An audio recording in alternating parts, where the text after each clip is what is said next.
tonggak untuk perpindahan dari sejarah gereja kuno ke sejarah gereja pertengahan. Agustinus ini seorang bapak gereja yang memiliki pengaruh begitu besar sampai sekarang, khususnya di kekristenan barat, yaitu Katolik, demikian juga Protestan. Mengapa? Karena hampir 1000 lebih karya-karya daripada Agustinus. Jadi ini orang cerdas sekali. Dan kalau kita mau compare, mau bandingkan dengan keadaan kita saat ini jauh sekali ya. Padahal kita masyarakat yang bergelimangan dengan pengetahuan, bergelimangan dengan teknologi, tapi kok kenapa mereka bisa lebih pinter ya? Itu yang saya bingung sekali, mengapa ya orang-orang yang di abad pertama, abad kedua, cerdas sekali. Padahal kalau dibilang sumber mereka tidak sebanyak sumber kita. Tapi inilah realita yang ada pada masa ini. Ternyata teknologi semakin maju, buku semakin banyak, ternyata nggak menjamin seseorang itu cerdas, teman-teman. Semaju apapun ternyata nggak menjamin juga ya. Apalagi dengan teknologi ini kadang kita mematikan imajinasi loh. Coba lah, kalau teman-teman ketika ini kan saya tahu lah, ini yang sudah hampir ngirim 10 orang ini kan bukan menghakimi tapi rata-rata kan dari internet gitu ya. Itu kan copy paste mungkin dari bidang sini-sini, bahkan ada yang copy paste pun ketahuan dari Wikipedia gitu. Kenapa? Karena yang biru-birunya belum dihapus. Itu kan Wikipedia kan sengaja buat itu supaya pengeling. Jadi waktu baju klik bisa ngeling ada lagi. Dan Wikipedia bagi akademisi itu haram ya teman-teman. Mengapa haram? Karena dia itu bebas disunting oleh siapapun. Saya pun menyunting sejarah misalkan Alexander Agung pun bisa di situ. Saya sunting aja, saya ganti. Itu bisa sekali. Makanya Wikipedia itu haram. Meskipun ada di bawahnya ada sitasi, catatan kaki gitu ya. Tapi tetap harus dikritisi dengan baik. Coba bisa lihat ya, dengan kemajuan teknologi itu orang imajinasinya mati ya. Jadi plek. Nanti sama pemusik pun gitu. Coba aransemennya apa? Aransemen ngikutin. Panggi nggak tahu sih, susah banget buat aransemen ngikutin itu. Saya ngerti buat aransemen susah. Tapi ya paling kita apa? Oh ini dari dari Hillsong. Wih bagus nih likuk-likuknya, kita mainkan. Sehingga mematikan imajinasi untuk apa nih yang menjadi khas daripada kita. Apa nih yang menjadi tim musik kita itu yang menjadi khas yang nggak ada di GMB, nggak ada di Hillsong, nggak ada di worship yang lain. Nah jadi ternyata kemajuan teknologi mematikan imajinasi. Nah saya berharap sih teman-teman, justru kemajuan teknologi membantu, bukan solusi ya, membantu untuk imajinasi kita itu terbuka. Jangan matiin imajinasi. Ya. Kadang kita gitu aja, coba ntar ngajar Tritunggal, saya kasih bahan. Ntar ngajar Tritunggal, begitu juga ngajar ya. Imajinasi akhirnya jadi mati. Jadi please banget teman-teman, dari sini kita melihat bahwa imajinasi Agustinus itu begitu luas. Dan kita tidak boleh mati imajinasi terhadap perkembangan pengetahuan. Saya sudah pernah share tentang Agustinus ini, dia adalah seorang teolog yang sangat berpengaruh dalam perkembangan gereja dan sejarah perkembangan teologi. Dan dikatakan adalah teolog terpenting antara Paulus di gereja kuno, lalu Martin Luther, dan di tengah-tengahnya adalah Agustinus. Nah, Agustinus sekaligus merupakan puncak perkembangan teologi gereja mula-mula dan juga jembatan kepada teolog-teolog abad pertengahan yang nanti teman-teman akan sama-sama sharing tentang Radbertus, Ramus, John Wycliffe, Martin Luther, John Hus, demikian yang lain sebagainya. Dan banyak usaha untuk memperbaharui gereja Katolik Roma bertitik tolak daripada pemikiran daripada Agustinus. Itu sebabnya saya pun juga pernah menulis artikel menggunakan prinsip atau pemahaman Agustinus tentang care for poor. Itu sobat ngomong P ya. P. Peduli terhadap orang miskin gitu. Jadi kepedulian Agustinus kepada orang miskin itu sangat kuat sekali, spirit itu, dan kepeduliannya itu akhirnya dicoba dibangkitkan lagi di abad pertengahan. Nanti kita akan belajar di abad pertengahan. Di abad pertengahan itu teologinya itu berbau teologi kemiskinan. Jadi yang diajarkan bukan dapat Tuhan, dapat segalanya. Yesus adalah sumber untuk transformasi ekonomi. Haleluya ya. Diam dan tenanglah, ekonomi akan stabil. Bukan itu. Tapi di abad pertengahan itu justru miskin pengajarannya.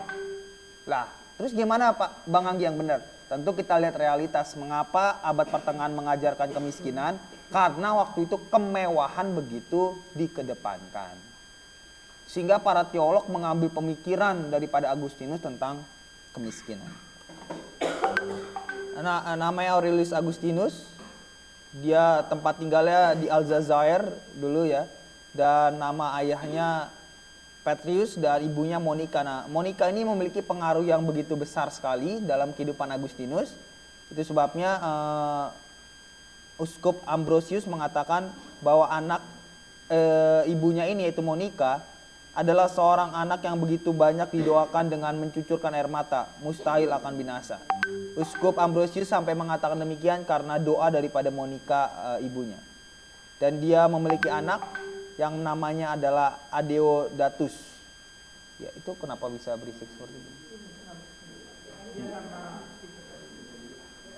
Di WhatsApp-nya dimatiin aja. Hasil hubungan tanpa nikah di usianya yang ke-17 tahun. Mari kita. Nah, dia ini hebat sekali si Agustinus. Dia itu mempelajari ilmu retorika, ilmu berpidato yang pernah saya sharing itu menjadi ilmu yang sangat high. Kalau sekarang teman-teman mungkin bisa main biola atau main harpa, itu keren banget tuh. Jadi di Indonesia yang saya tahu Vanessa Mantova, anaknya Philip Mantova tuh kan bisa main harpa gitu kan. Itu jarang sekali tuh kalau orang main harpa itu elegan sekali. Nah ini retorika ini jadi ilmu yang sangat diminati oleh orang. Jangankan dulu, sekarang juga. Coba deh kalau kita ngeliat pendeta yang ngomongnya bagus, cara dia menyampaikan bagus, kita sangat terpengaruh. Dia pasti dalam berbicara. Dan Agustinus juga menjadi guru besar dalam ilmu pidato. Jadi dia profesor dia, guru besar. Kita siapa profesor ya di GBI ya? Siapa?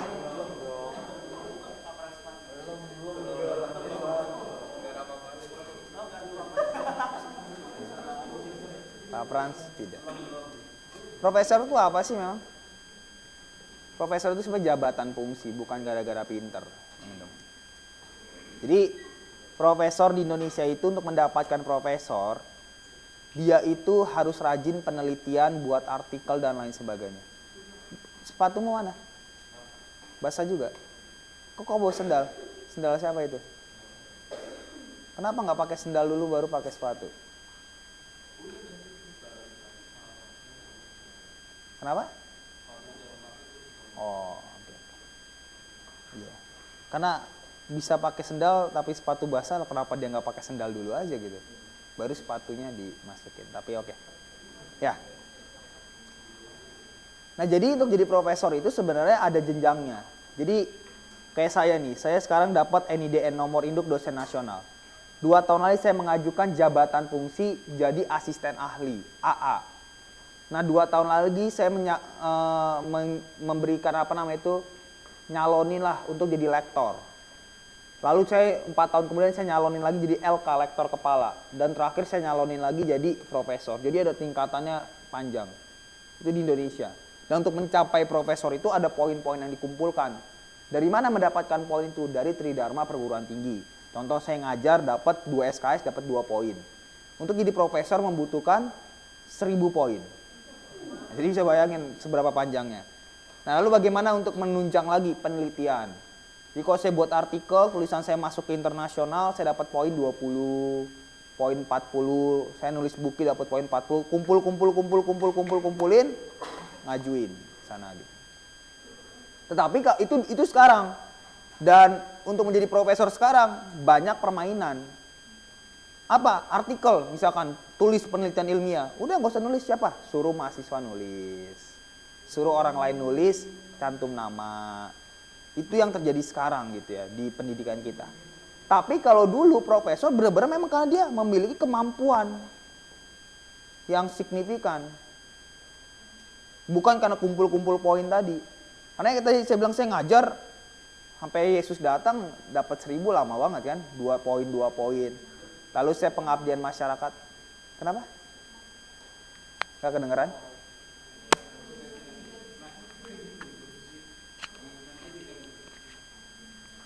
Dibanting.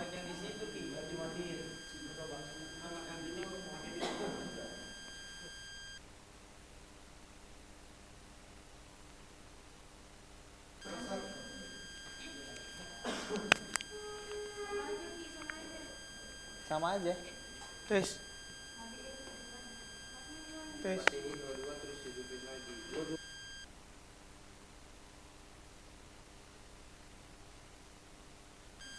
Tes. Tes. Tes. Di komputer juga. Ini zaman sekarang gitu.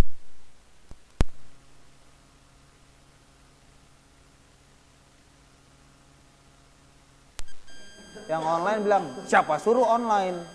Siapa suruh? Makanya berisik gitu ya. Tapi emang beda sih zaman sekarang ya.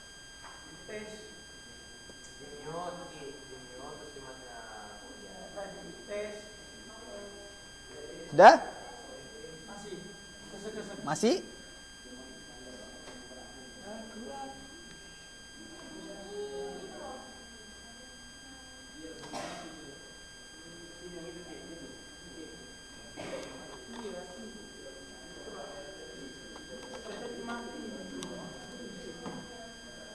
Gimana?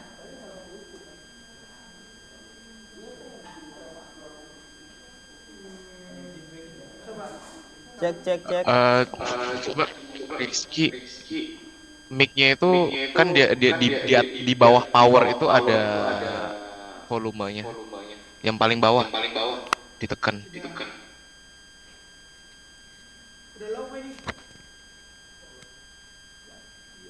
Dia kalau nggak salah ada 15, ada yang paling besar 20, jadi 15 aja. Yang receiver di komputer juga sampai sekarang berisik banget.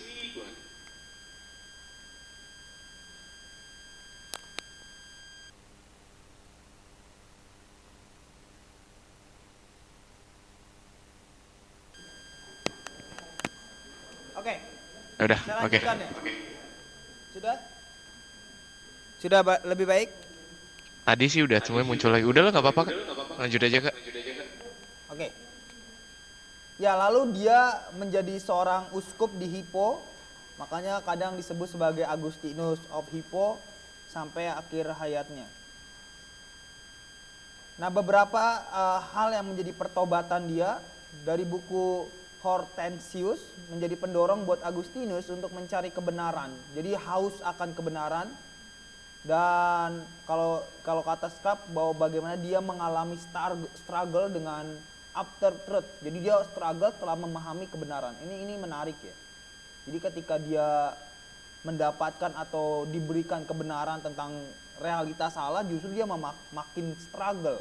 Struggle-nya dia bukan masalah, wah gara-gara saya tahu kebenaran maka saya dibatasi, enggak. Tapi struggle untuk mencari tahu lebih dalam lagi. Nah, nanti kita akan lihat lebih dalam ya. Kemudian dia mencari kebenaran daripada Alkitab. Namun dia tidak pernah tertarik dan belum dapat mengertinya. Sehingga ia mencari kebenaran itu di tempat-tempat yang lain sampai akhirnya ia mendapat mengatakan, hati kita gelisah sampai kita memperoleh damai sejahtera di dalam Engkau. Ini kata-kata yang sangat familiar sekali tentang Agustinus yang nanti Blaise Pascal, seorang ahli matematika, bahkan menambahkan dengan mengatakan rongga hati kita gelisah sampai rongga hati kita diisi oleh Tuhan, kata Blaise Pascal.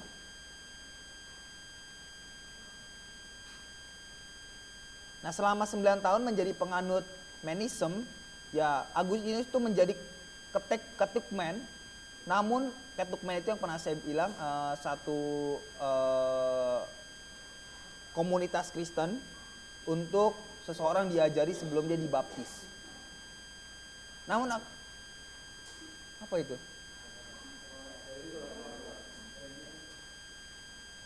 Dan berbalik kepada dia dari Manism, bagaimana Manism itu pemahaman yang membiarkan itu hal-hal yang berbau keilahian diterima secara bebas tanpa perlu dikaji, tetapi dia ngerasa bahwa kayaknya enggak seperti ini deh. Saya udah ngikutin katekukmen ini, tapi rasanya saya nggak bisa menerima semua ajarannya yang ada. Nah, akhirnya dia berbalik kepada skeptisme. Ya skeptisme sebenarnya dalam sisi positif bagus, artinya kita meneliti, mengecek, ada satu keraguan. Tetapi hari-hari ini kita melihat skeptisme itu seperti orang yang menentang. Dan memang zaman sekarang aneh ya, kenapa teolog-teolog itu songongnya bukan main. Ya, jadi dia apatis itu skeptis itu bukan karena ingin mengetahui, tetapi membangun tembok. Beda loh. Kalau ingin mengetahui, ya ketika disampaikan sesuatu, oh iya juga ya. Tapi kalau udah membangun tembok, mau sejago apapun disampaikan, mental juga gitu. Dan kenapa banyak banget orang teolog yang kayak gitu ya? Agak aneh juga ya. Biasanya sih semester 1, semester 2, semester 3 itu. Nanti kalian masuk semester 4 lebih bertobat. Kenapa? Ketemu bahasa Ibrani Yunani, akhirnya menyadari, ternyata gue bego juga ya gitu. Sekarang masih gampang, Indonesia semua kan. Masih ngerti kan, tinggal baca. Tapi kita ketemu Ibrani Yunani, itu gue bego juga ya. Bahasa Ibrani gue gak bisa baca, Yunani gak bisa baca, artinya juga gak tahu gitu. Biasanya kebenturnya di situ. Kalau yang lain-lain ini kan semuanya kan tinggal baca aja, kaji lebih dalam, pakai pandangan siapa ya tergantung lah gitu.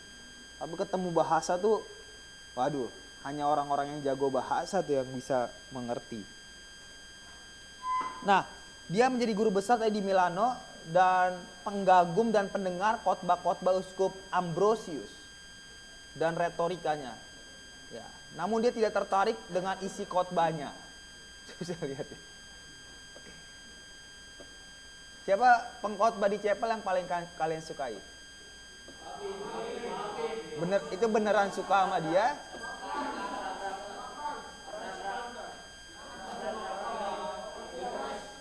Pak Frans?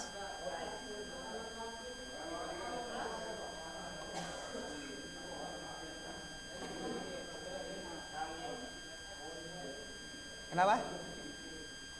Anggi. Saya belum pernah. Saya besok pembicara chapel katanya. Chapel, COF. Iya ya? Kita tunggu ya. Saya harus mengorbankan kuliah kayaknya kalau jadi itu.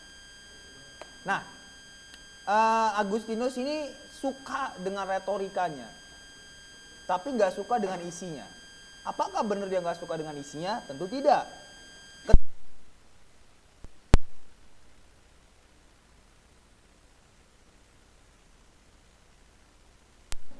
Kenapa dia suka sama retorikanya? Karena dia mempelajari ilmu retorika.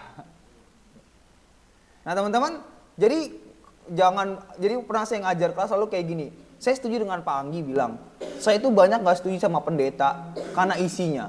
Tetapi kalau dia ngomong saya suka. Gimana caranya gitu ya? Gimana caranya Anda bisa mengatakan demikian? Anda suka dengan cara ngomongnya tapi nggak suka dengan isinya. Itu jarang sekali. Nah, tetapi ini Agustinus mengapa suka? Karena memang dia lihat, ini kajian ilmunya bagus nih retorikanya. Tapi saya nggak suka dengan khotbah. Kenapa? Skeptis sekali dia. Dan dia pun juga tertarik kepada Neoplatonisme, yaitu filsafat Yunani Plato yang menjadikan atau membuat yang namanya dualisme dalam dunia ini. Yaitu dunia roh dengan dunia jiwa atau dunia tubuh. Tubuh ini jahat. Sementara dunia roh, dunia ide itu, dunia jiwa itu baik. Dan tubuh ini adalah penjara bagi jiwa. Itu Platonisme kuat sekali di sana, dualisme. Itu sebabnya kita sekarang menolak dualisme ini. Kita memiliki pemahaman bahwa yang profan dengan yang sakral itu sama. Jadi jangan ada pemahaman, kalau yang di gereja itu sakral gitu ya. Kalau yang di kampus STT Betel itu yang profan-profan aja gitu ya, yang duniawi gitu. Enggak. Kita memiliki pemahaman bahwa yang profan dengan yang sakral itu ada di dalam seluruh realitas kehidupan kita. Yang dimaksud dengan Neoplatonisme adalah suatu sistem filsafat. Kalian udah dapat filsafat belum? Udah ya. Jadi bukan bukan hasilnya. Ingat ya, filsafat itu dua hal. Pertama sistem, yang kedua adalah hasil. Karena filsafatnya ada ilmu yang sistemnya itu untuk memahami realitas yang ada. Mengapa para filsafat mengatakan manusia diciptakan dari air? Ya karena dilihat aja deh. Kita lahir daripada sel ovum dan sel telur, cairan. Manusia bisa puasa 30 hari tanpa makan. Walaupun ada orang Afrika 40 hari malah meninggal dia ya. Kita bisa puasa kuat, 30 kuat. Tetapi kita nggak bisa minum air lebih daripada 3 hari. Akhirnya dia mengatakan, oke, Thales mengatakan, abad yang ketiga sebelum Masehi, Thales mengatakan, oke, manusia itu diciptakan dari air. Lalu kita mengatakan, oh, enggak, itu sesat.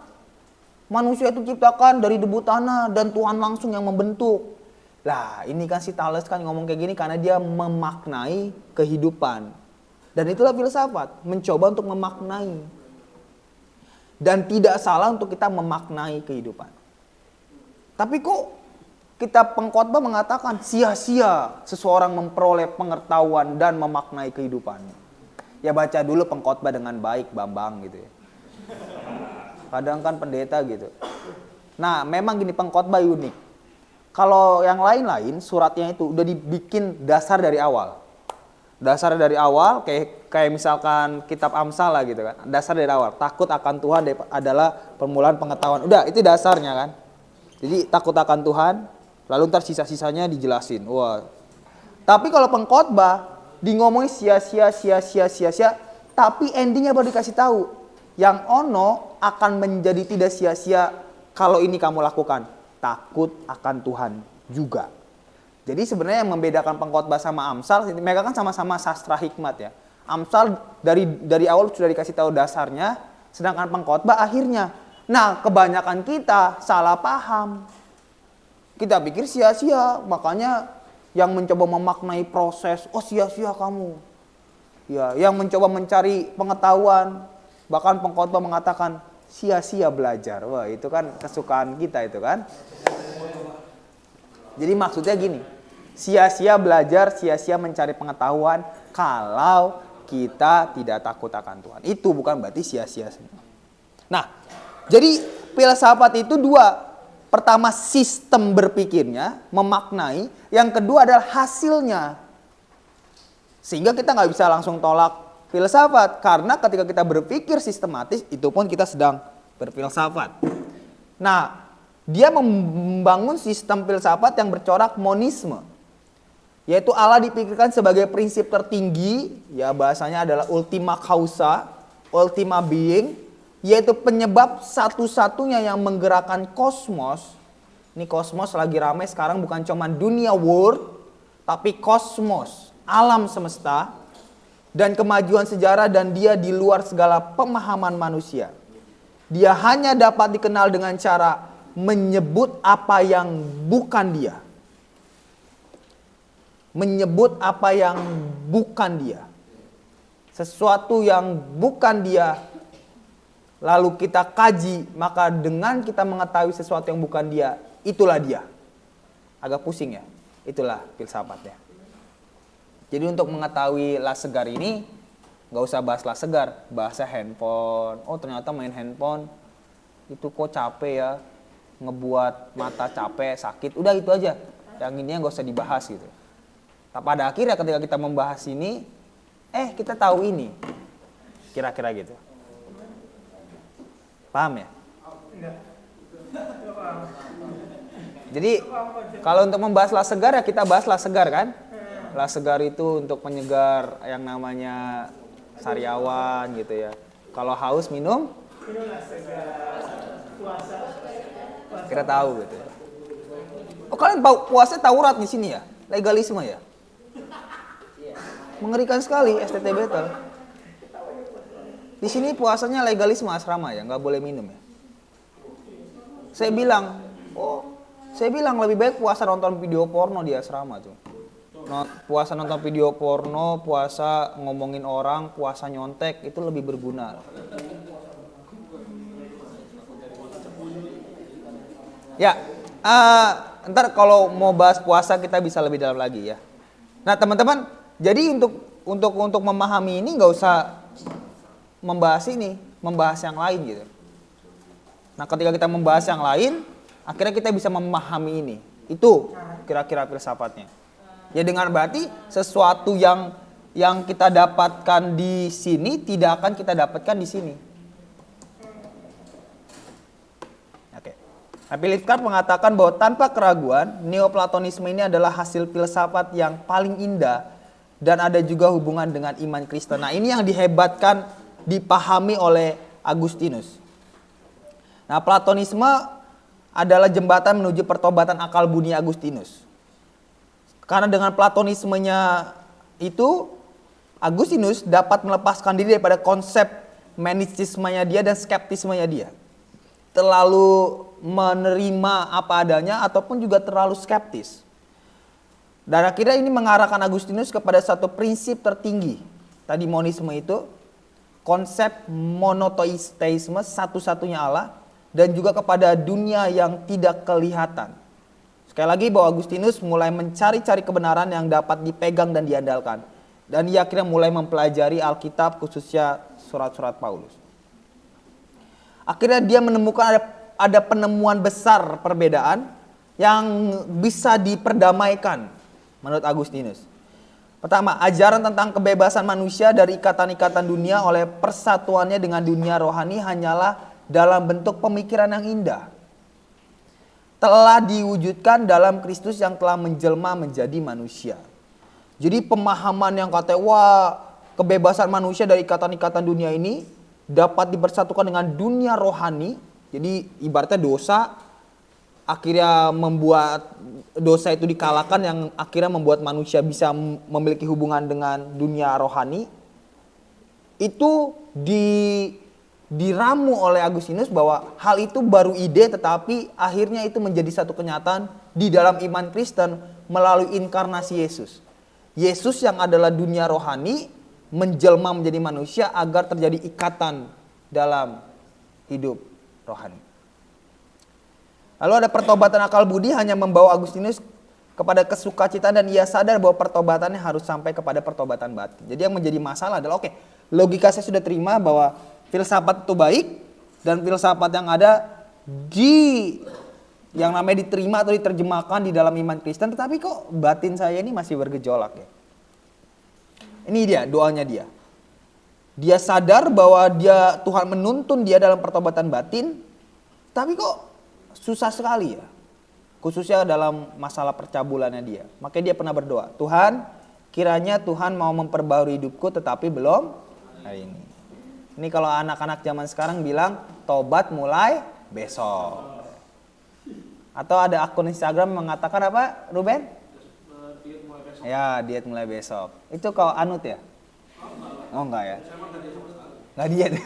Enggak diet ya. Jadi baca diet mulai besok, diet mulai besok. Jadi enggak diet gitu ya. Why? Mengapa susah? Karena ya ini percabulan itu ya. Dan percabulan is happy gitu. Jadi jangan bilang dosa itu enggak enak ya. Dosa itu enak. Percabulan dia itu bagaimana pada waktu dia sekolah di Kartago, Agustinus itu hidup dalam percabulan. Di usia 17 tahun dia hidup bersama dengan seorang gadis selama 14 tahun tanpa ikatan nikah. Ya. Tanpa ikatan nikah, mereka 14 tahun every single night tidur bareng. Dan di usia 19 tahun dia melahirkan anaknya, Adeodatus lahir. Dan pada saat dia mengajar di Milano, tadi pertobatan akal budinya, ibunya ini ingin, kok gak boleh kamu sama dia, saya menjodohkan seseorang.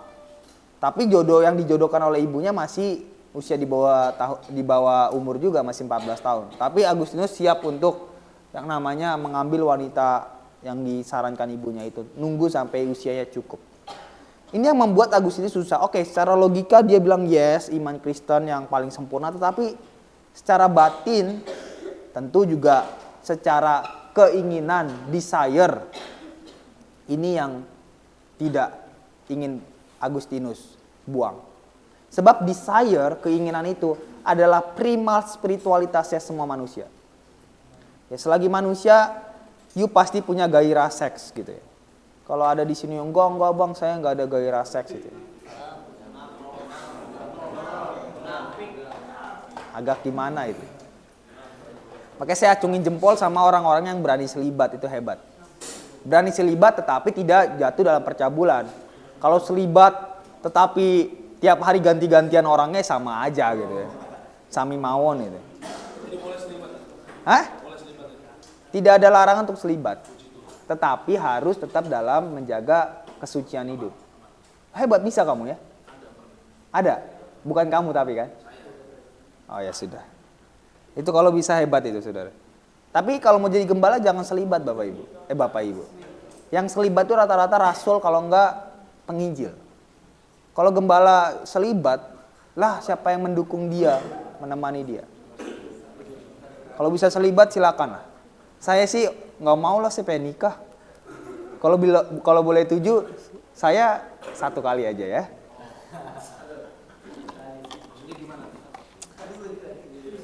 Kalau kekristenan membolehkan 7 kali punya istri, tetap saya memilih 1 gitu. Karena kan kalau Indra gitu ya Indra ya. Kalau kekristenan boleh 4 kan? 5 ya? 3 ya? Dalam satu waktu atau meninggal boleh lagi? Kan sudah meninggal boleh lagi dong. Ya kalau sudah meninggal boleh lagi. Maksudnya dalam satu waktu. Ya dalam satu waktu seperti yang sono lah. Poligami gitu ya.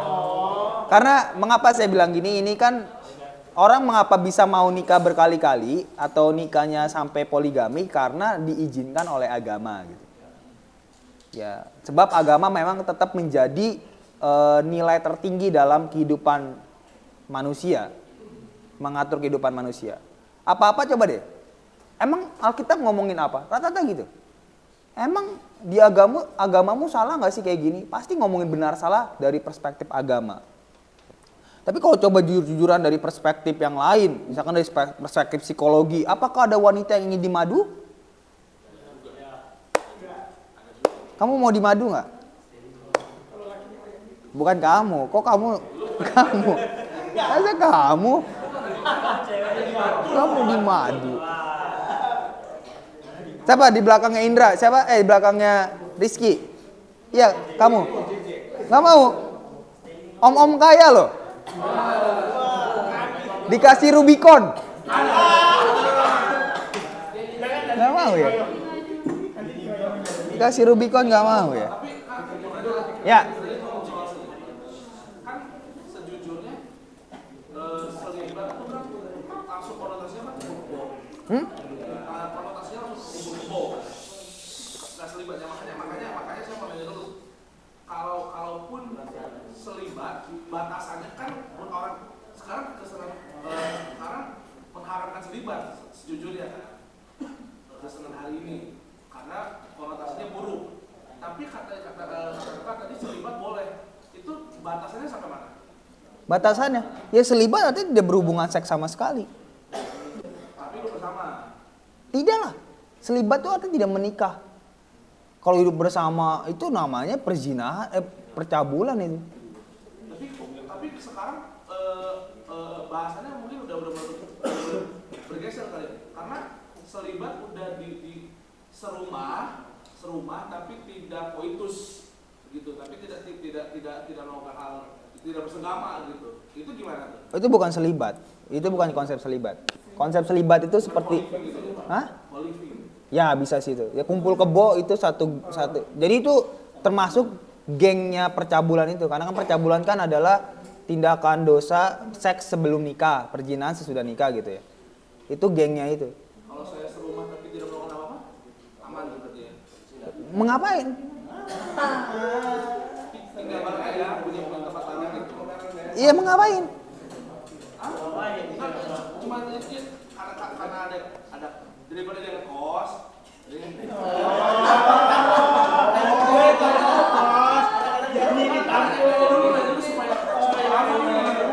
Supaya saya tidak masukin juga maksudnya gitu. Oke. Nggak ada apa-apain, nggak ada apa-apain. Saling menguntungkan. Enggak, maksudnya supaya aman dulu nih. Kan? Saya ada kayak di tempat saya gitu. Tidak apa-apa juga. Ya, oke. Secara etika itu tidak boleh ya. Apalagi kalau dia tidak sedara dengan kita. Kita bisa berhubungan atau maksudnya dalam artian tinggal serumah itu dengan yang sedara. Bahkan sampai itu pun jangan, teman-teman. Misalkan keponakan kita atau pariban saya gitu. Atau bahkan kalaupun bukan pariban, satu marga sama saya, tetapi itu dari beda papa jauh sekali. Itu jangan, teman-teman. Ya secara etika umum aja orang akan melarang gitu. Nah selibat itu bukan soal tidur bareng tapi nggak berhubungan, itu bukan. Selibat itu artinya dia dengan sukarela memberikan hidupnya untuk melayani Tuhan tapi tidak menikah, gitu. Jadi nggak nikah, dia nggak nikah berarti nggak ini juga. Ya nggak tinggal serumah juga, nggak hubungan seks juga. Itu selibat, makanya nggak mudah selibat. Apalagi kita ini cowok kan udah ada naluri ke sana kan.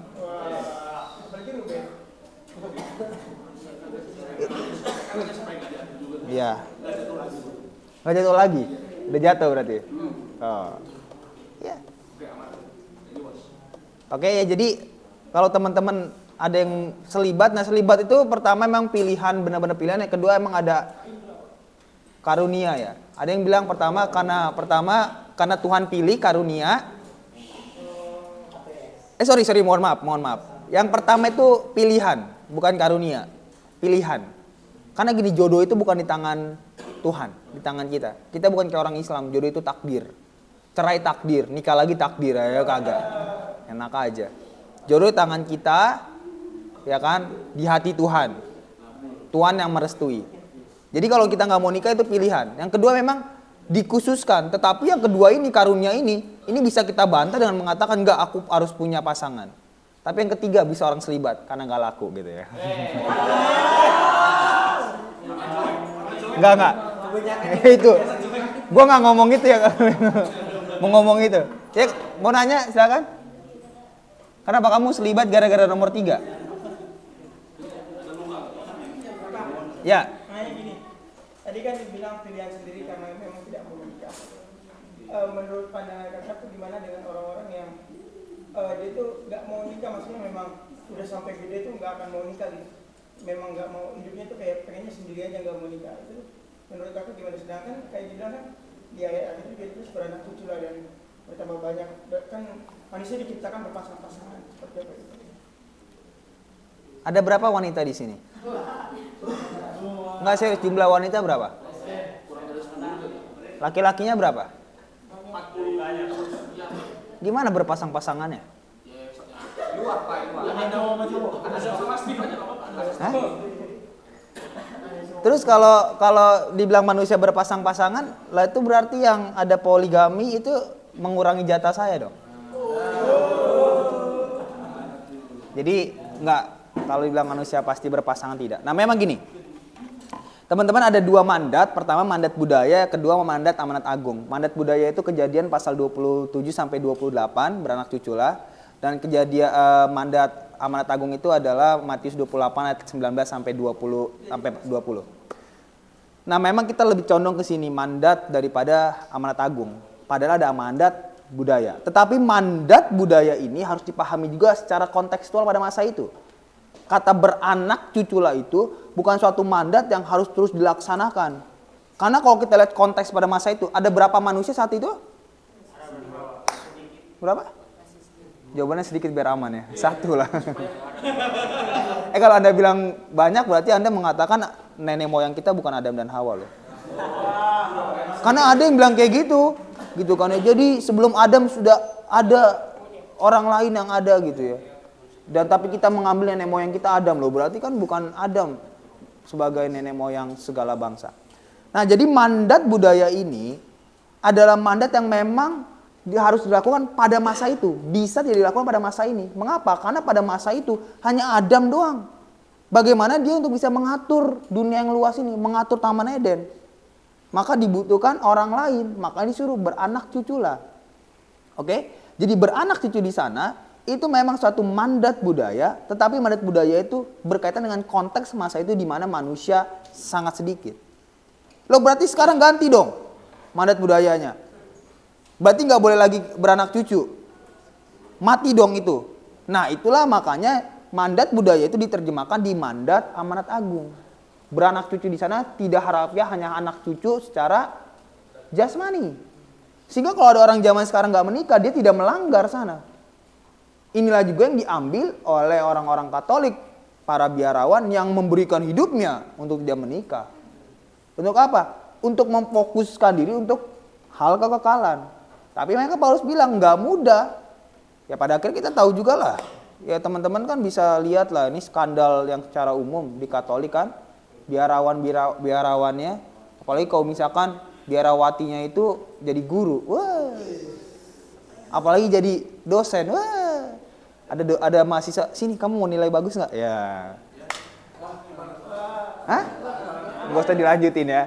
Mau nilai bagus ke kamar dulu gitu ya. Ngapain ke kamar? Bantuin dulu. Bantuin apa? Ngecek nilai. Oh ngecek nilai lama-lama check in gitu ya.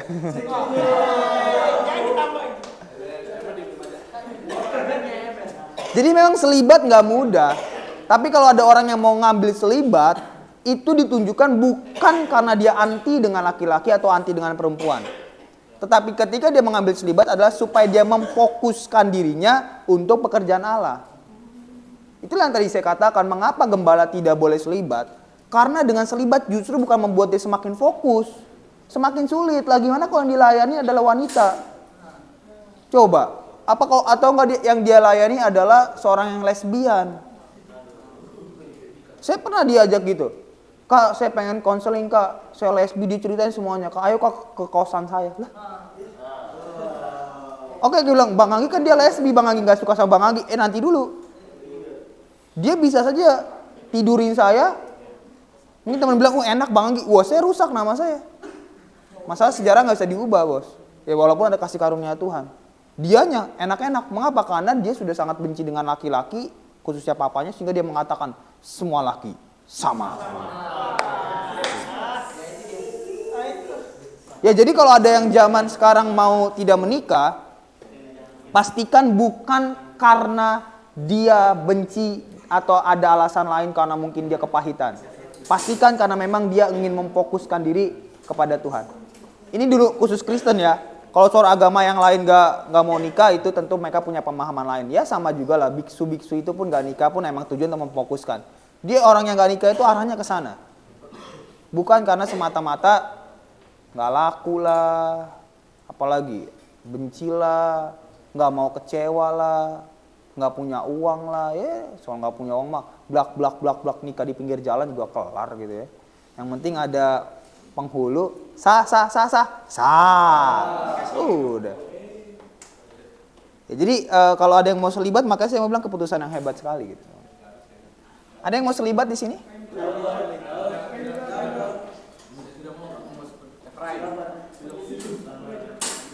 Nah, ini dia yang menarik sekali. Agustinus bertobat ketika apa? Ketika dia mendengar kesaksian teman lamanya yang datang mengunjunginya. Kesaksian itu berisikan bagaimana dia itu orang yang hebat, orang-orang yang ternama, tetapi dia ingin membiara. Bagaimana indah sekali hidup saleh dalam biara. Padahal mereka ini punya jabatan tinggi. Nah teman-teman, kesaksian itu sangat penting teman-teman. Saya tanya, di sini gereja kalian yang masih ada kesaksian siapa? Kamu per minggu atau per bulan? Per minggu. Kalau kamu? Per bulan. Per minggu. Kamu minggu.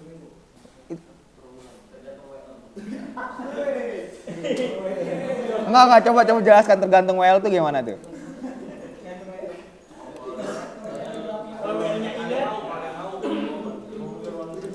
Kenapa? Kenapa tergantung WL? Loh, maksudnya kalau berarti bebas untuk mau kesaksian apa enggak tuh bebas, kayak dibuka ruang aja. Mau pentak.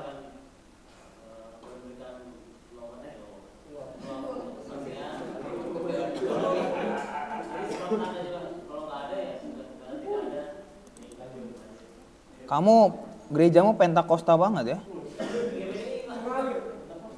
Iya, GBI maksudnya Pentakosta kuno banget. Oh, GPDI ya? Oh iya, GPDI emang kayak begitu. Oke. Kalau yang tiap minggu itu udah disortir belum? Disortir dulu belum? Disaring. Berapa lama kesaksiannya?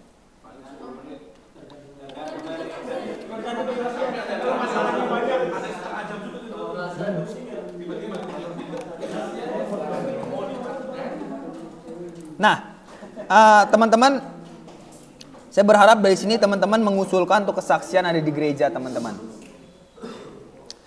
Satu penelitian dilakukan oleh pendeta di Amerika cukup lama, hampir 3 tahun. Dia menyaksikan ada 8 permasalahan ke gereja di Amerika, khususnya gereja Pentakosta. Salah satunya ini, yang ke-7. Kesaksian hampir tidak terdengar lagi di ibadah gereja. Gitu. Terlalu banyak hal yang dilakukan dalam ibadah justru tidak sepenting dengan membagikan kesaksian. WL yang terlalu banyak ngetrik apa?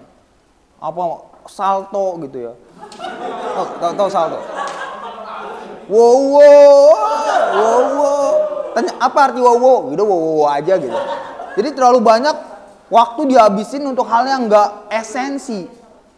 Ayo kita sama-sama bersaut-sautan. Wow gitu.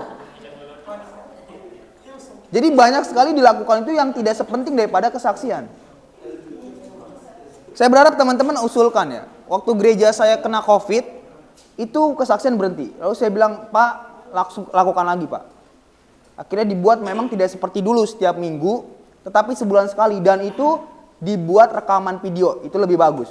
Kenapa? Karena bisa dipotong apabila kata-kata yang salah bisa di-cut kembali. Tapi kalau kesaksian ya, orang yang jarang ngomong ya. Suruh kesaksian. Haleluya, susudara gitu ya. Saudara-saudara. Bayangin nenangin diri aja berapa menit gitu. Kadang lama banget gitu kan ya. Nah jadi teman-teman yang tadi nggak angkat tangan, usulin Pak kesaksian lagi Pak. Oh tapi gimana begini. Pak, pakai video bisa Pak, direkam Pak. Atau sebulan sekali. Mengapa? Karena kesaksian yang singkat bagaimana Tuhan menyembuhkan, mencukupi, menolong dan lain sebagainya, membangun atau meningkatkan iman jemaat dengan luar biasa. Itu yang dikatakan dalam kitab Wahyu pasal yang ke-12 dan ke-11.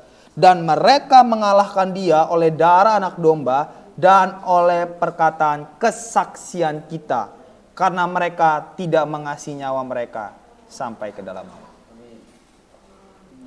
Nah jadi kalau kita lihat Agustinus bisa bertobat karena kesaksian, saya sih yakin dengan kesaksian banyak orang akan bertobat. Di sini siapa yang karena kesaksian masuk STT Bethel ada? Nggak ada ya? Kamu? Kesaksian siapa? Oh, saya pikir kesaksian orang, akhirnya aku harus masuk STT Bethel gitu. Nggak ada ya? Nah jadi karena kesaksian temannya itu dan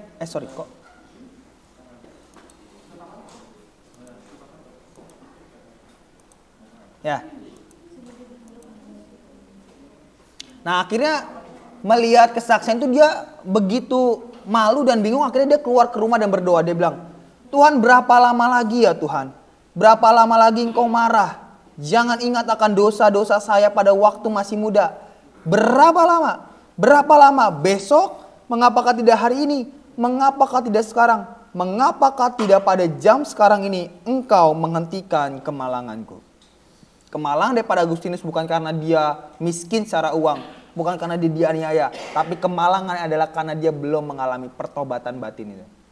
Maka dia begitu sangat kaget, begitu sangat malu dan akhirnya menyampaikan doa ini. Sampai akhirnya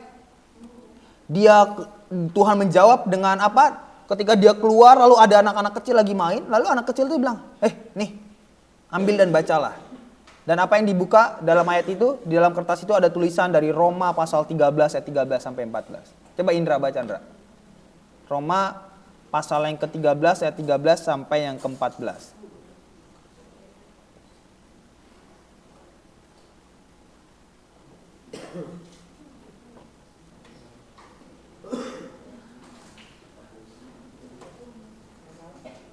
Baca Andra.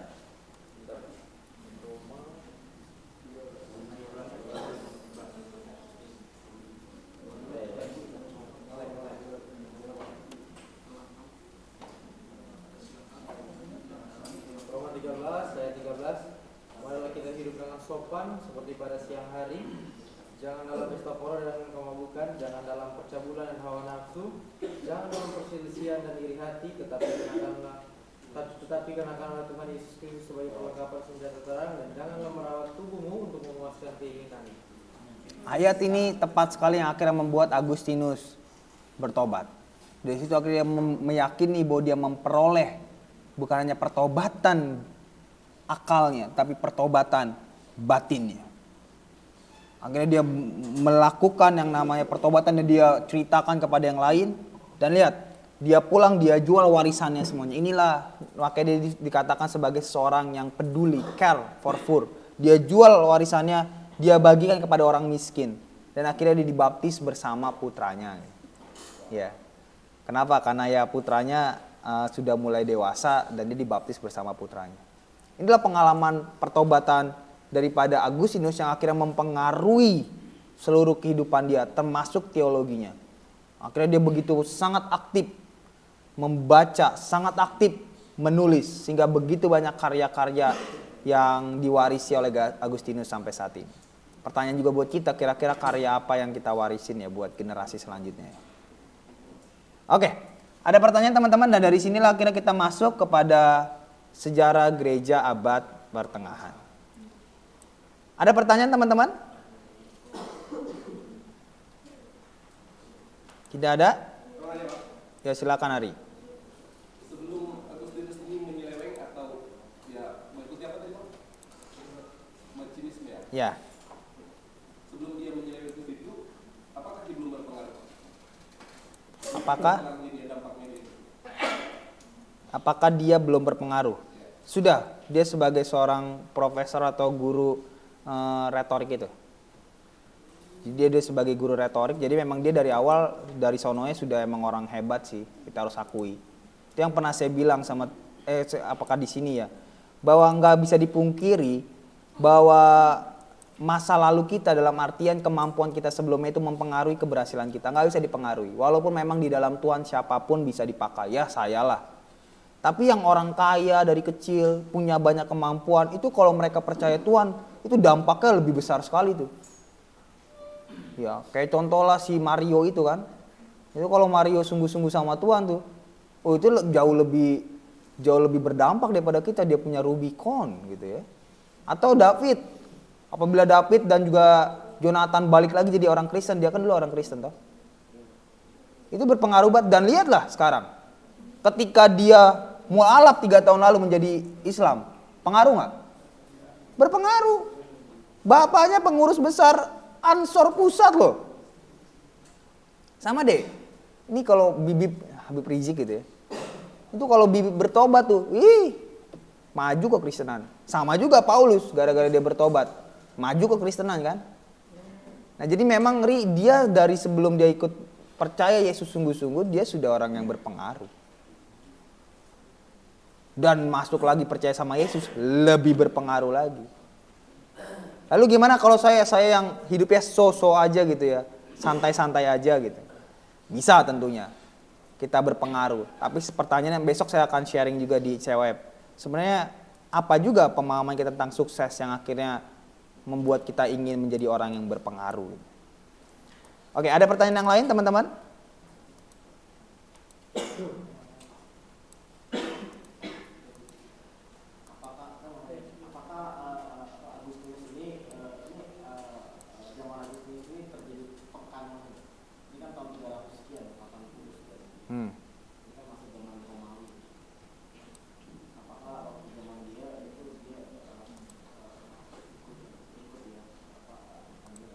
Dia mengambil apa?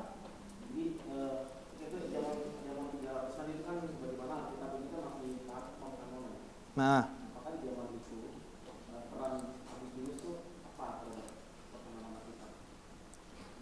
peran dia terhadap pengkanonan.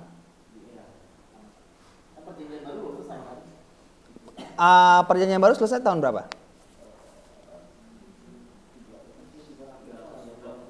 300 segitu kan ya. Dan Agustinus hidup di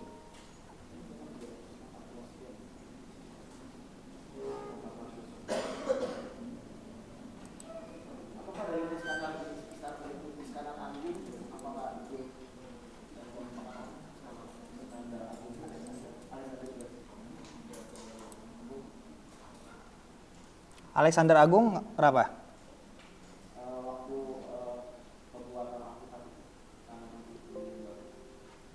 Karena gini ya, saya mau tanya ini karena kan kemarin ada waktu zaman setelah Yesus meninggal, ini kan ada begitu banyak bidat-bidat yang menjelaskan, sehingga kan mempengaruhi apakah memang mempengaruhi Alkitab, tulisan-tulisan Paulus itu. Jadi sehingga kan ada satu, saya sih cuma berpikir ada satu keraguan, penulisan Alkitab ini memang apakah independen atau memang ada pengaruh-pengaruh budaya-budaya yang dibawa Katolik, Yunani dan Oke. Kalau rekan-rekan pelajari sejarah kanon ya, itu di PB ya. Itu kan cukup panjang sekali, khususnya perjanjian baru ya. Kalau perjanjian lama kan 300 abad sebelum Masehi pun 300 tahun sebelum Masehi pun sudah ada ya pengkanonan itu.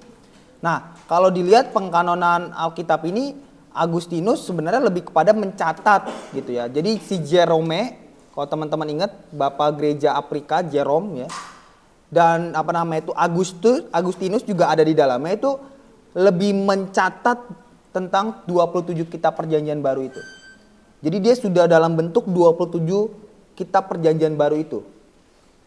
Tidak diperlihatkan bahwa memang Agustinus memberikan usulan, oh kitab ini yang masuk gitu. Nah lalu kalau pertanyaannya apakah pengkanonan 27 kitab ini itu adalah ada maksud-maksud yang lain? Jujur ini pertanyaan yang harus dipertobatkan dulu, dalam artian gini. Kalau mau masuk S2 di STT Battle itu, kita itu harus percaya betul tentang ineransi Alkitab. Bahwa Alkitab itu tidak bersalah dan 27 penyusunannya itu benar-benar ditujukan semata-mata untuk pengajaran. Dan kita percaya bahwa 27 kitabnya itu dipilih, mengapa? Karena pertama, mereka yang menulis adalah orang-orang atau tradisi para rasul. Sehingga tidak mungkin menyeleweng. Yang kedua, karena mereka adalah saksi mata daripada Yesus. Yang ketiga, karena surat ini berpengaruh di masyarakat umum. Sehingga surat-surat ini dikanonkan. Dengan alasan-alasan ini, maka tidaklah benar kalau kita mengatakan 27 kitab perjanjian baru dikanonkan karena kepentingan-kepentingan khusus. Meskipun memang ada. Loh ada apa? Loh coba teman-teman baca surat Filemon itu. Itu kan menghantam budaya pada masa itu. Tentang perbudakan. Betul nggak? Ya. Itu kan menghantam di sana, tetapi tidaklah kita mempercayai bahwa oh kalau gitu surat itu tadi saya lupa. Filemon itu hanya dipakai untuk masa sana saja, masa sekarang nggak ada ya, nggak juga.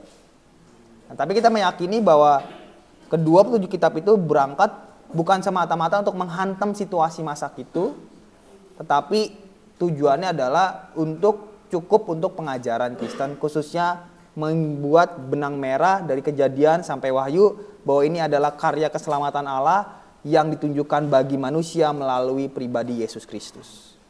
Biasanya dengan 4 ini kan. Biasanya penciptaan, kejatuhan, penebusan, kedatangan kedua kali. Biasanya kan kayak gitu kan. 4 hal ini kan. Ya. Garis besarnya seperti itu. Itu.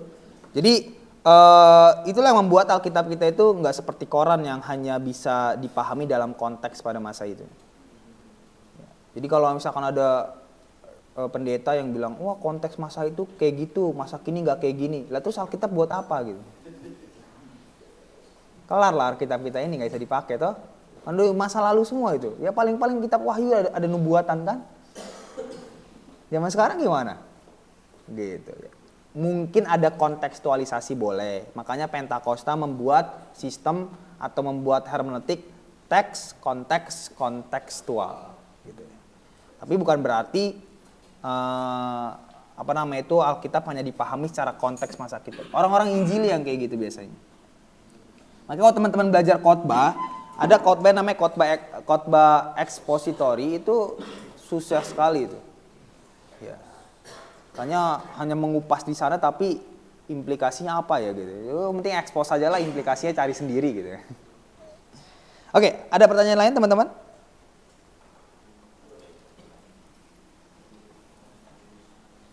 Tidak ada? Ya silakan Ruben. Sebagai salah satu tokoh teologi terbesar abad itu, salah satu buah teologi dia apa yang sekarang kita masih pegang? Buah apa? Buah teologinya buat kita hari ini. Ya tadi yang soal pengajaran tentang kehendak bebas ada masuk. Ya itu kehendak bebas kita itu banyak dipengaruhi oleh Agustinus itu. Ya tentang kehendak bebas, lalu juga pengajarannya tentang kepedulian terhadap kemiskinan, makanya di abad yang pertengahan tadi terhadap kemiskinan pun diambil. Apalagi tentang antropologi Kristen pun juga ya ini kan GBI lagi buat ini toh katekismus GBI. Nah ini jujur saya kan disuruh minta bantu, saya di bagian antropologi ya, saya mengutip juga apa yang disampaikan oleh Agustinus gitu ya. Lalu bagaimana dia menghantam perbudakan. Jadi teman-teman, sejago-jago apapun kita berteologi hanya based on Bible, kalau boleh jujur, otak bawah sadar kita juga dipengaruhi oleh teolog-teolog sebelumnya. Ya. Dia juga tentang penciptaan juga dia banyak membahas itu. Jadi hampir 1000 lebih. Eklesiologi dia juga membahas itu. Dan ini biasanya dipegang oleh orang-orang Katolik dan juga orang-orang Protestan pun memegang Agustinus juga.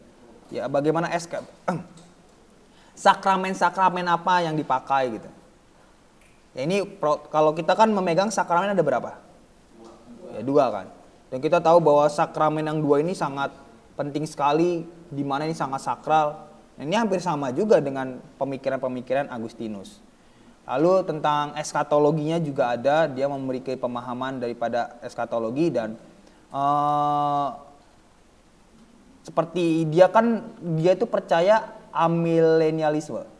Ya tidak ada kerajaan 1000 tahun, bahwa sekarang ini ya inilah kehidupan kerajaan 1000 tahun itulah walaupun tidak ada gitu. Jadi disinilah masa baiknya itu.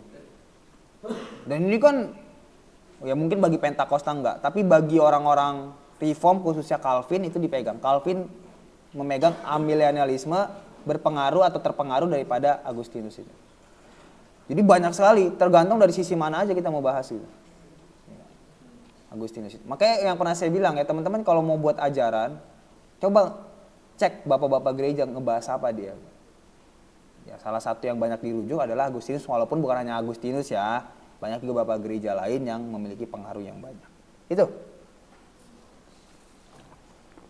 Ada yang lain? Nanti kalian kalau belajar etika Kristen, bagian kedua saya ngajar tuh, ntar ngomongin perang, itu Agustinus ngomongin juga tuh. Bagaimana perang yang dibenarkan sama perang yang gak boleh, itu diomongin juga sama dia.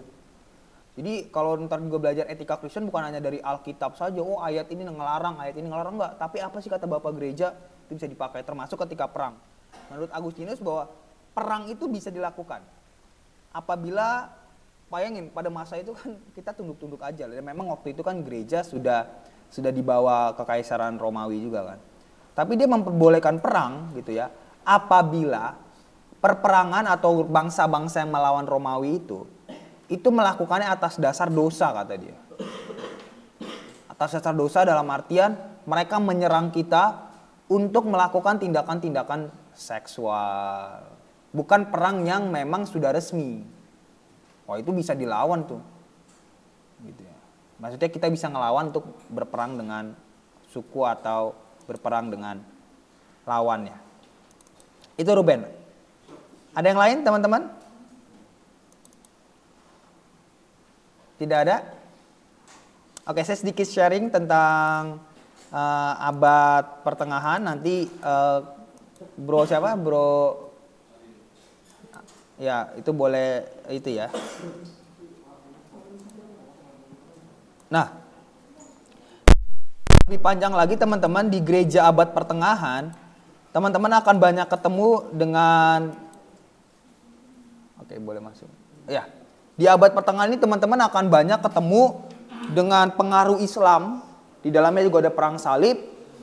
Dan di abad pertengahan ini kita juga ketemu dengan ada teologi skolastik. Ya, yang sangat didamba-dambakan karena dari abad yang ke-6 sampai kurang lebih abadnya yang ke-16, orang itu terkotak dengan agama. Nah, ketika udah masuk skolastik itu artinya school, dan juga masuk abad pencerahan, wah di sini nih udah mulai naik lagi yang namanya logika. Gitu ya, di abad pertengahan ini. Di abad pertengahan ini teman-teman akan melihat bahwa gereja mulai kehilangan pengaruh. Meskipun gereja membentuk persekutuan, ya, tetapi akhirnya gereja juga mengalami perpecahan. Di abad pertengahan lah tahun 1054, gereja timur dengan gereja barat pecah. Alasannya apa? Banyak alasan. Salah satunya mengenai kepemimpinan. Gereja timur nggak terima, Paus lah satu-satunya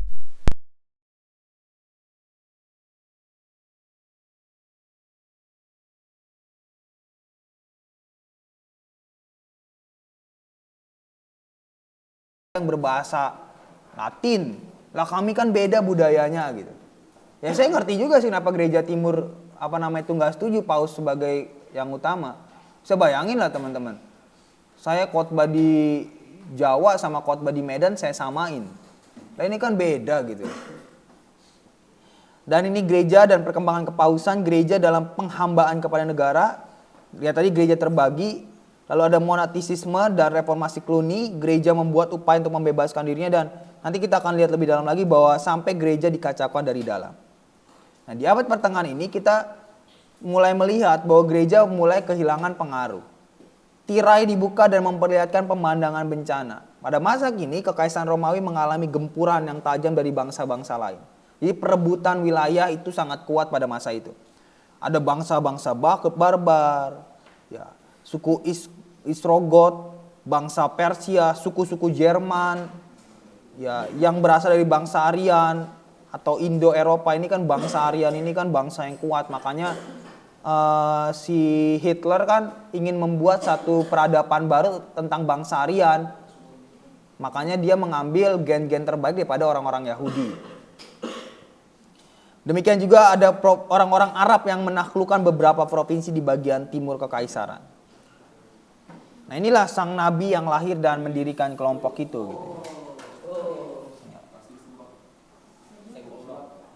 Ya, penduduk Arabia adalah keturunan Ismail, anak Abraham. Nah, mereka itu menyembah politeisme, di mana negara Arab itu ada laki-laki yang diberi nama Muhammad. Muhammad itu pria yang artinya sukacita, kegembiraan. Makanya ketika dikatakan di dalam kitab Yohanes, aku akan memberikan kepadamu roh penghibur gitu ya. Itu katanya Nabi Muhammad gitu ya. Parakletos diganti jadi parakletis. Masalahnya kalau ada kata parakletis di bahasa Yunani, oke, bisalah kita mengatakan, oh iya mungkin ini kan Nabi Muhammad bukan Roh Kudus. Masalahnya enggak ada kata parakletis. Parakletos. Tapi ya sudahlah. Itu kan namanya mereka cari-cari dukungan kitab kita gitu ya. Masalahnya Tuhan yang kita sembah ada di kitab dia. Masa nabi yang saya sembah nggak ada di kitabmu gitu. Dan dia lahir di kota Mekah pada tahun 570. Ada yang mengatakan tahun 571 bulan April sekitar itu. Dan pada masa muda dia adalah seorang gembala, kemudian menjadi pedagang. Nah ini dia jago banget ngomong. Di sini ada orang Padang nggak? Nggak ada orang Padang. Orang Padang itu kalau ngomong itu mantep gitu. Ya, kalau udah dagang, yo, yang jauh mendekat, yang dekat merapat gitu ya. Jual mainan, sayang anak gitu. 50.000 sepatu tahan 3 tahun. Waktu saya beli 2 hari rusak. Lalu saya bilang, udah, kok ini rusak udah? Katanya tahan 3 tahun. Ya maksud saya taruh di lemari 3 tahun baru dipakai gitu. Itu kan bisa aja kan cari yang namanya celah. Jadi orang Padang itu jago ngomong sekali gitu. Ya makanya kalau teman-teman beli dengan orang Padang, jangan nawar baik-baik. Nawar seperti orang-orang Batak dan orang Chinese. Itu kalau nawar tuh, berapa harganya udah? 200.000. Ih mahal kali, 50 lah gitu. Bayangin nggak? Bukan 50%.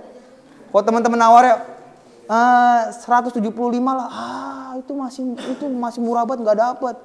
180 lah, udah 180 kita senang. Padahal enggak tuh, itu di bawah 100 bisa tuh, gitu ya. Nah, Nabi Muhammad ini pedagang sehingga dia canggih sekali untuk bagaimana berbicara, ngomongnya namanya dia menawarkan barangnya. Nanti kita lihat hal ini membuat dia bisa merengkuh atau memeluk para kaum jahiliyah, anak-anak bangsa yang jahiliyah yang rusak. Dan ini dia, kalau orang-orang rusak diselamatkan ada kutip ya, itu pengabdiannya lebih tinggi. Ini kan rata-rata anak-anak baik semua sini ya. Makanya biasa aja gitu ya. Hah? Casingnya baik ya. Mana si ini mana? Teman kalian tuh yang pakai tato itu, kok nggak ada dia?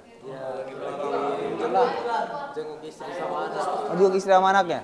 Enggak masuk di online juga? Siapa namanya aku lupa? Abdil ini harusnya lebih mengabdi betul-betul dia itu. Semestinya, karena dia ngerasa wah saya kotor sekali tapi Tuhan tangkap saya gitu. Nah jadi dia ini jago ngomong yang membuat gini, sebenarnya Nabi Muhammadnya baik. Tetapi pengikutnya itu yang memiliki keinginan, wah yuk kita teruskan apa yang Nabi kita sampaikan. Ya. Nah pada perjalanannya ia bertemu dengan orang Yahudi dan Nasrani dan mempelajari agama mereka. Jadi dalam perdagangannya pasti ngobrol. Nah ini dia ketika dia ketemu sama orang-orang Kristen yang kagak ngerti Trinitas. Allah lu ada 3 ya? Kayaknya iya deh. Gua pagi-pagi bilang Bapak yang baik. Tapi siang-siang gua ngomong Roh Kudus urapi aku. Kayak ada 3 deh. Nah makanya akhirnya Nabi Muhammad mengatakan kafirlah orang yang mengatakan Allah adalah 3 daripada yang ketiga. Lalu orang Kristen mengatakan oh enggak itu. Lah kalau kita Nabi Muhammad ngomong kayak gitu harus kita mengatakan amin. Lah emang benar kita juga gak percaya Allah ada 3 kok. Betul gak? Kita percaya ketiga yang esa. 1 hakikat 3 pribadi. Tapi mengapa bisa orang-orang Islam sangat benci kita? Anti dengan kita? Ya karena dia memahami bahwa kita itu adalah agama yang menyembah 3 Allah. Triteisme. Dan dia biasa melakukan meditasi di Gua Hira. Ya. Di Gua Hira ini dia melakukan meditasi dan akhirnya disitulah dia mendapatkan wahyu.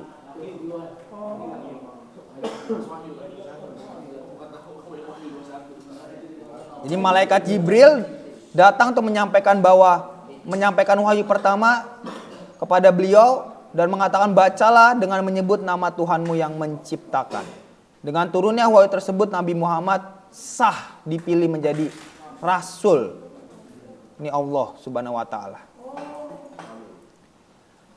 Nah. Parah dia ngomong red box. Kubus.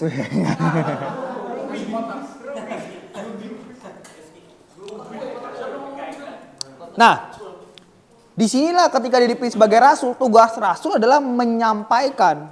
Sehingga dia mencoba untuk menyampaikan ajaran-ajarannya, kewajiban-kewajiban. Nanti kita akan lihat rukun Islam gitu ya, dan rukun iman.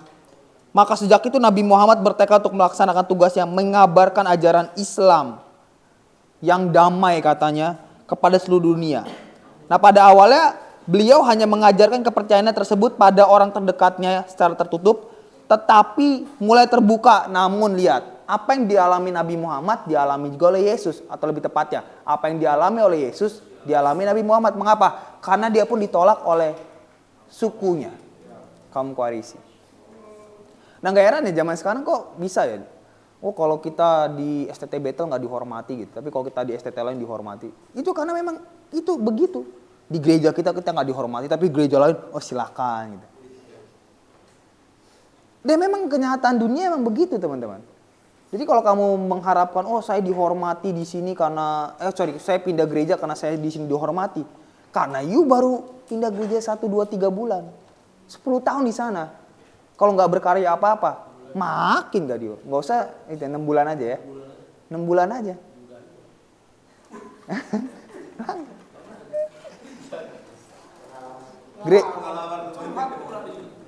Itu dia tuh. Apalagi kalau kita nggak berkarya, nggak memberikan karya. Jadi kalau kita ditolak dengan suku kita, kelompok kita itu biasa aja. Nah, yang pasti jangan sampai kita ditolak karena memang kekacauan kita. Kalau kita lihat apa yang dialami Yesus dengan Nabi Muhammad, dia ditolak karena dianggap berseberangan atau berbeda sekali dengan apa yang saya pahami selama ini. Nggak apa-apa kalau demikian. Kalau teman-teman ditolak gara-gara berseberangan, padahal teman-teman menyampaikan kebenaran, is okay. Tetapi kalau kita ditolak karena memang kelakuan kita, nah itu kita yang perlu berubah. Sebagai buktinya, siapa di sini yang pernah khotbah di depan orang tuanya? Angkat tangannya. Good. Tertuduh? Tertuduh nggak? Nah itu, tertuduh ya? Ya, tertuduh nggak? Ya pasti, karena kalau khotbah kan udah kayak Tuhan lah kita itu kan. Tapi kan yang tahu di rumah siapa? Orang tua kita. Nah makanya saya memperbaiki diri betul-betul ketika saya jadi hamba Tuhan. Apalagi kalau mama saya kalau negor itu ngeri loh.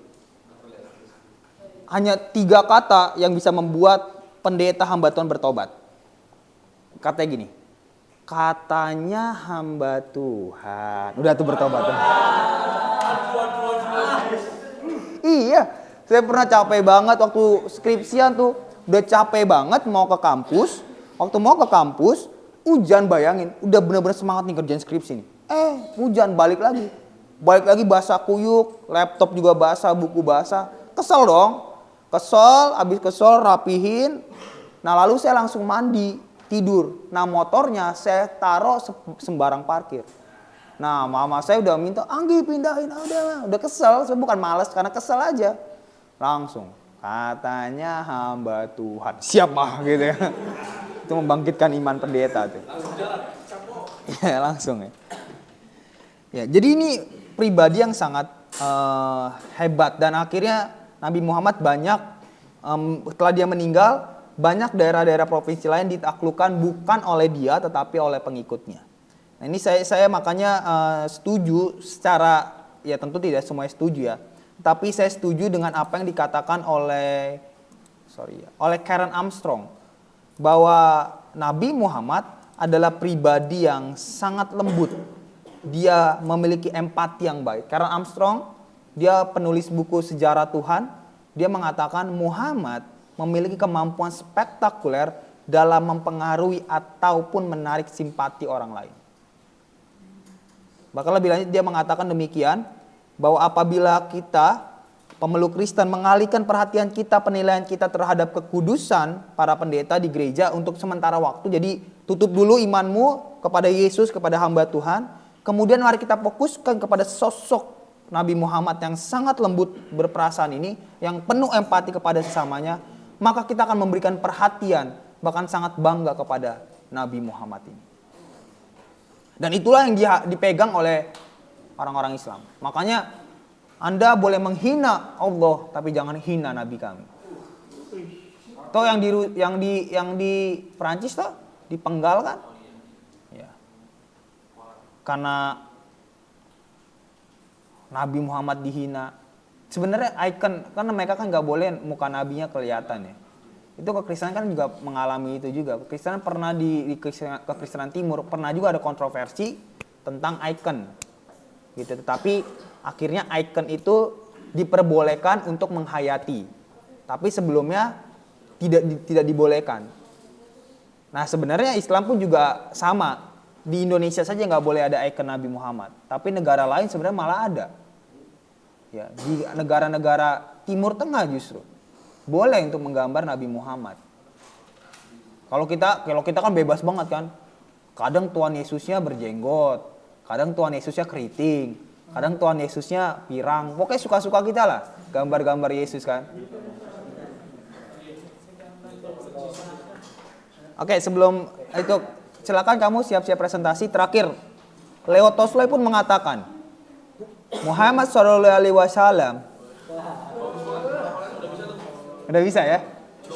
Saya karena biasa di FKUB. FKUB follow itu beda bos. Lu pindah server nanti. Bagi agama perkataan penting. Bagi agama. Jadi jangan bilang gini, orang-orang Chinese, oh iya saya cuman kayak gini-gini apa tuh? Sio-sio tapi hati saya sama Tuhan. Itu saudara udah mengkhianati iman Kristen. Sekalipun teman bilang, oh itu kan cuman nggak bisa. Itu menyangkal namanya. Jadi bagi keagamaan itu perkataan itu penting sekali. Makanya orang Yahudi punya kalimat syahadatnya juga toh. Ya Shema Israel, Adonai Eloheinu, Adonai Ikat. Ya orang Kristen juga sebenarnya punya juga. Salah satunya yang kemarin kita lakukan, pengakuan iman. Hah? Anda orang GBI bukan ya? Oh ya sudah ya. Beda. Karena rasuli nggak ada bahasa rohnya bro. Harus ada. Nah, ya memang gini. Sebenarnya pengakuan iman itu hanya 3. Ya, saya lupa 2-nya lagi. Pengakuan iman Nisea, rasuli, sama satu lagi itu Athanasius. Athanasius itu pengakuan barang siapa. Nah, itu pengakuan iman karena itu bersifat universal. Makanya Ruben mengatakan bapak-bapak gereja dan sampai sekarang. Nah, sebenarnya yang dilakukan oleh GBI dan GSJ, GPD itu bukan pengakuan iman sebenarnya. Itu lebih cocok confession. Jadi itu bersifat lokal. Tetapi pengakuan iman memang hanya 3 Ben, betul yang kamu bilang. Itu pengakuan iman. Jadi sebenarnya nggak cocok. Tapi ya namanya gitu ya. Hah? Iya ya udah dibuat pengakuan iman. Jadi sebenarnya pengakuan iman hanya ada 3. Oke, silakan. Siapa tadi? Ariel, silakan Ariel.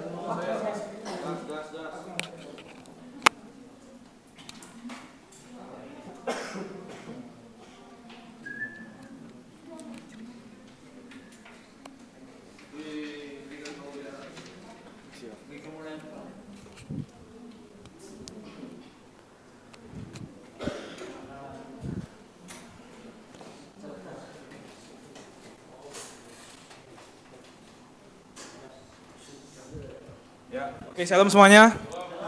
Saya akan bahas salah satu tokoh Papa Gereja di Romawi pada abad keempat. Dia bernama Anisius Manlius Severinus Butius. Dia adalah salah satu negarawan, filsuf, dan juga orang yang berperan di kekristenan pada Romawi di abad keempat selanjutnya.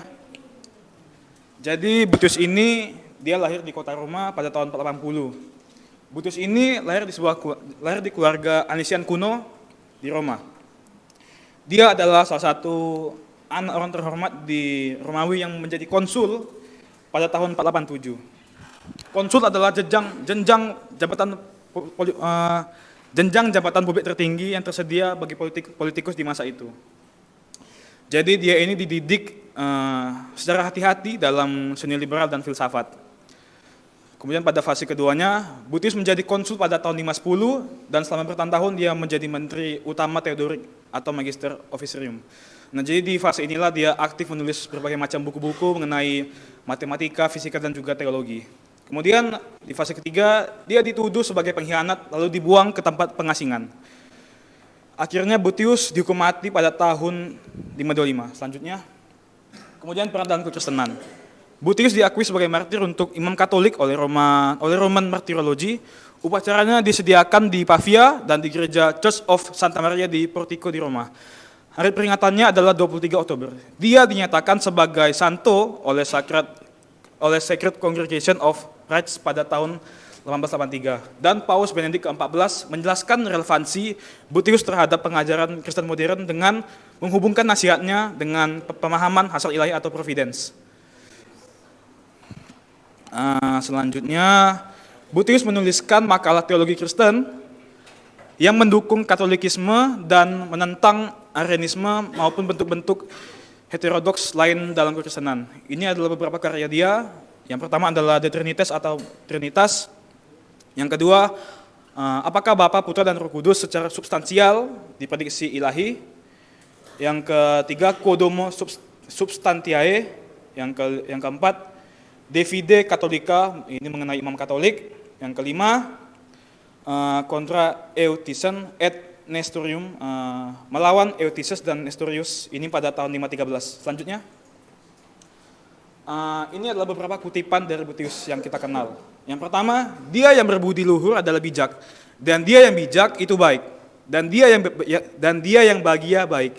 Yang kedua, tidak ada yang menyedihkan kecuali Anda berpikir demikian, dan sebaliknya tidak ada yang membawa kebahagiaan kecuali Anda puas dengannya.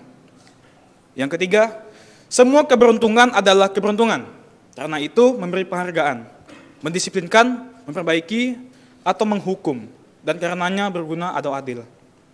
Yang keempat, musik secara alami menyatu dengan kita sehingga kita tidak dapat bebas darinya, bahkan jika kita menginginkannya.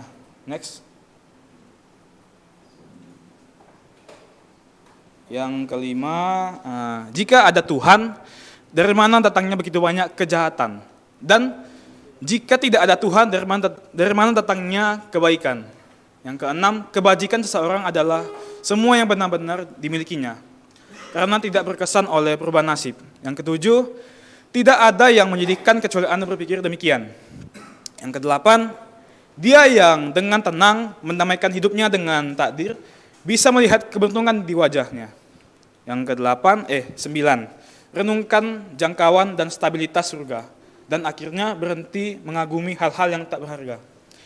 Yang terakhir 10, dalam setiap kesulitan, bagian terbaik dari penderitaan seseorang adalah mengingatkan bahwa dia pernah bahagia. Sekian presentasi saya mengenai Boethius. Terima kasih.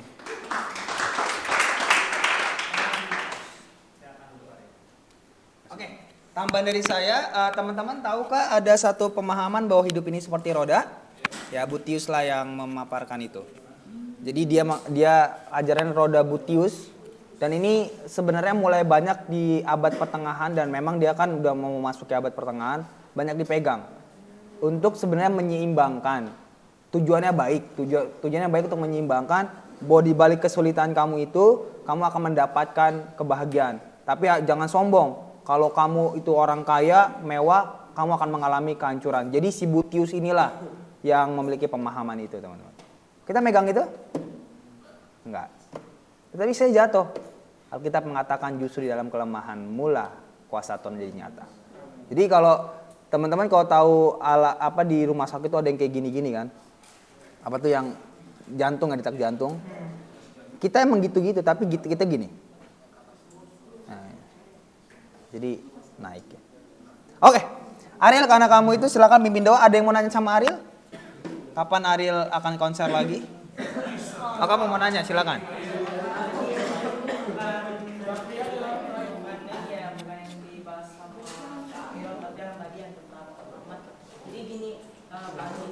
Kan dari pemaparan Pak ini ini menjawab pertanyaan saya sebelumnya, karena saya mendapat banyak pendapat tentang argumen bahwa Muhammad itu disamakan dengan Yesus. Itu kan saya masih belum dapat hal yang pasti gitu loh, apakah benar Yesus adalah Muhammad, karena kisahnya itu kan persis banget dengan kisah dari Yesus. Dan cerita di Al-Quran pun kalau mau dibandingkan ada kesamaan juga dengan Alkitab. Makanya itu kan saya melihat entah itu video ataupun artikel, ada yang mengatakan bahwa Muhammad ini adalah Yesus. Nah, tapi dari pemaparan Kak Anggi berarti kan bisa disimpulkan gini, Muhammad itu bukan Yesus karena zamannya aja udah beda. Iya. Itu yang paling mencolok. Di zamannya Muhammad itu Yesus sudah nggak ada lagi di dunia ini. Dia udah naik ke surga berarti. Dan itu kan ngebahas tentang tokoh-tokoh gereja. Betul. Nah, jadi yang jadi pertanyaan, kalau memang Muhammad ini adalah Yesus, terus mereka mengatakan bahwa yang diganti ketika disalib adalah Yudas. ceritanya bagaimana kok bisa terbentuk seperti itu loh. Kalau Muhammad adalah Yesus dan yang diganti itu adalah muridnya yang mengkhianati dia. Sedangkan kalau dari kita, Yesus kan udah naik di zaman itu. Oke. Ya, oke. Teman-teman, sebenarnya yang menjadi masalah di sini bukan soal Muhammad adalah Yesus, tapi justru sebaliknya. Yesus sama dengan Muhammad. Mengapa? Karena sama-sama nabi atau rasul. Namun Muhammad lebih benar dan lebih tinggi karena dia sebagai nabi penutup. Nabi ke-25. Ke-24 siapa? Isa. Ya, jadi itu yang mencoba digaungkan oleh mereka, bahwa Yesus sama dengan Nabi Muhammad adalah seorang messenger, rasul, bukan sebagai Tuhan. Oke? Nah, lalu mengapa mereka bisa mengatakan bahwa Yesus adalah Muhammad? Bukan itu sebenarnya. Atau Muhammad adalah Yesus. Sebenarnya mereka mencoba mengatakan bahwa yang penghibur itu, itulah Nabi Muhammad itu. Jadi mereka memakai argumen-argumen atau nubuatan-nubuatan dalam Alkitab untuk mengatakan bahwa itu adalah Nabi Muhammad yang akan menjadi rasul terakhir yang menyampaikan kebenaran dari Allah secara langsung. Makanya kita kan sama mereka worldview-nya udah beda. Coba deh, Alkitab kita tadi ditanya kanon. Alkitab mereka apa? Wahyu. Itu dari surga kan. Saya bisa kayak gini kan? Ada yang mau tahu saya? Penghinaan itu? Itu penghinaan terhadap Al-Quran? Hah? Oh iya. Itu penghinaan kalau saya kayak gini Al-Quran. Nah kadang Kristen juga kebablasan. Oh kita kan bukan di Alkitab yang penting kan adalah kehidupan. Alkitab ditaruh di bawah, itu lebih kacau juga. Jadi jangan terlalu menuhankan Alkitab, tapi jangan berarti tidak menghargai. Ya, jadi yang menjadi argumen mereka justru Yesus itu sama dengan Nabi Muhammad dalam kepangkatan atau fungsinya. Dia bukan Tuhan, dia rasul. Tapi kami rasul yang lebih tinggi karena rasul penutup, rasul akhir zaman. Ya, gitu. Gimana? Itu rasul akhir zaman maksudnya gimana tuh? Jadi dia yang di ajaran dia lah ajaran terakhir di mana nggak akan ada lagi rasul-rasul atau nabi-nabi yang lain. Berarti bukan tentang dunia ini yang hancur gitu loh, tapi tentang ajaran. Dunia ini akan hancur. Kan akhir zaman. Oh, itu mereka bahas juga, mereka juga punya eskatologi. Kiamat itu ada juga. Tapi yang maksud saya bilang di sini sama dengan Yesus dalam artian sebagai rasul. Namun dia lebih tinggi karena dia sebagai nabi akhir gitu, yang akan menyelesaikan semua dunia ini. Dalam artian dia yang menyampaikan ajaran yang paling benar untuk keberlangsungan manusia di dunia ini. Sehingga nggak perlu lagi tambahan atau tidak perlu lagi ada nabi-nabi yang lain gitu. Oke, silakan Ril. Seru ya, ntar lama-lama kita jadi Islam. Mau nanya? Minggu depan aja nggak? Pada lapar kalian.